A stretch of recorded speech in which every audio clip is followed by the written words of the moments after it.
सामान्यांपासून थोरांपर्यंत आनंदाची पर्वणी ठरणारा गणेश उत्सव येत्या 27 ऑगस्टपासून खरं तर मोठ्या दिमागदार पद्धतीने साजरा होणार आहे। खरं तर आता अवघे 2च दिवस गणेश उत्सवासाठी बाकी आहेत आणि आपण सध्या पुण्यातील मुख्य शहरामधील जी बाजारपेठ आहे, तुळशी बाग असेल किंवा जे दगडूशेठ परिसरामधला जो परिसर आहे, या परिसरामध्ये आपण बघू शकतोय की नागरिकांनी आपल्या लाडक्या बाप्पाचं स्वागत करण्यासाठी जी खरेदी असते त्या खरेदीसाठी मोठी गर्दी केलेली सध्या आपल्याला पाहायला मिळत आहे। सध्या आपण तुळशी बागेतल्या परिसरामध्ये सध्या या ठिकाणी आहोत आणि बघू शकतो की कशा पद्धतीने जे नागरिक आहे ते सध्या आपल्या लाडक्या बाप्पाचं आगमनाची जी तयारी आहे किंवा स्वागताची जी तयारी आहे ती अगदी जल्लोषात आनंदमय, चैतन्यमय आणि उत्साहमय होण्यासाठी आपण बघू शकतो की सध्या नागरिकांनी जी बाजारपेठेमध्ये मोठ्या प्रमाणात गर्दी केलेलं सध्या चित्र जे आहे ते आपल्याला पाहायला मिळते। खरं तर आज गणेश उत्सवाच्या पूर्वीचा जो हा रविवार आहे आणि या रविवाराचं औचित्य साधत नागरिक मोठ्या संख्येने जे आहे ते बाजारपेठेमध्ये दाखल झालेले आहेत आणि जी खरेदीची लगबग जी आहे ती सध्या या ठिकाणी आपल्याला पाहायला मिळते। जसं जसं खरं तर सकाळपासूनच ही गर्दी जी आहे ती बाजारपेठेमध्ये आपल्याला पाहायला मिळत आहे।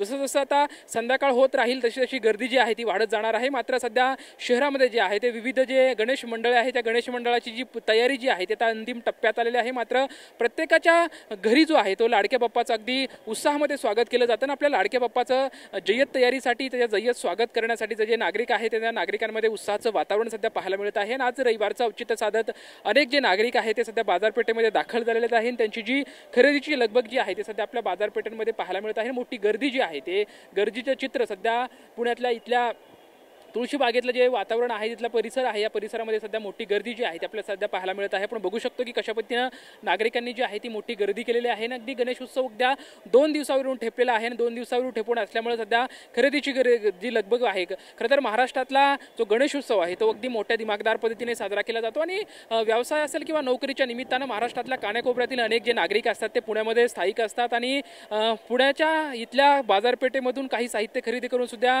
कोकणवासी असतील ते सुद्धा इथलं नागरिक जे आहे ते साहित्य खरेदी करून आपापल्या गावी गणेशोत्सवाच्या तयारीसाठी जात असतात। मात्र एकंदरीत सध्या जे पाहतोय तर मोठं जे गर्दीचं चित्र जे आहे ते वातावरण सध्या पुण्यामधल्या या प्रत्येक बाजारपेठेमध्ये जे आहे ते सध्या आपल्याला पाहायला मिळत आहे। एकंदरीत सध्या उत्साहाचं, नाविन्याचं, चैतन्याचं वातावरण गणेशोत्सवाच्या निमित्तानं आहे आणि हेच औचित्य साधत सध्या बाजारपेठेमध्ये गर्दीचं वातावरण जे आहे ते आपल्याला पाहायला मिळतं। कॅमेरामॅन नागेश मर्डे सोबत लक्ष्मण जाधव, ट्यून मराठी, पुणे।